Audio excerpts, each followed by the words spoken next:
నీకు సరిపోదు, నీకు ఇంకా కావాలి.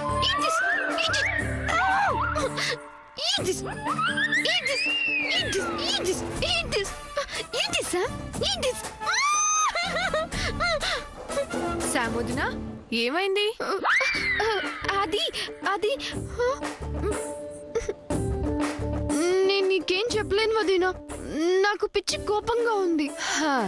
వదినా, నాకు మొత్తం చెప్పొద్దు, ప్రాబ్లం మాత్రమే చెప్పు, వివరాలు అవేమి వద్దు. మరి నేను ఒక ఇంపార్టెంట్ వర్క్ చేద్దాం అనుకుంటే ఎన్ని ఇంటరప్షన్స్ వస్తున్నాయి.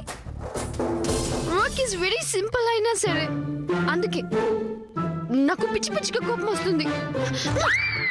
గణపతిని కూడా తిట్టేశాను పాపం.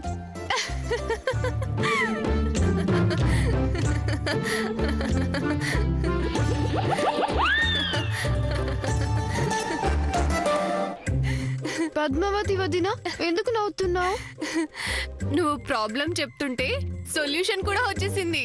నాకు అర్థం కాలేదు వదినా. సొల్యూషన్ అంటే గణపతి. మా గణపతి? మీ గణపతి కాదు, మనందరి గణపతి వినాయకుడు. ఓ, నువ్వు చేద్దాం అనుకుంటున్న పని మంచిదేనా? చాలా మంచి పని వదినా.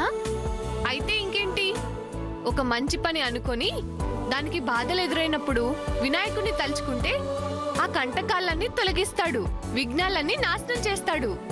ఓ, వినాయకుడిని ప్రే చేయాలా? నీకు వినాయక చవితి తెలుసా? తెలీదు, కానీ గణేష్ చతుర్థి తెలుసు. అదే వినాయక చవితి వదినా. ఓ, గణేష్ చతుర్థి అంటే వినాయక చవితియా?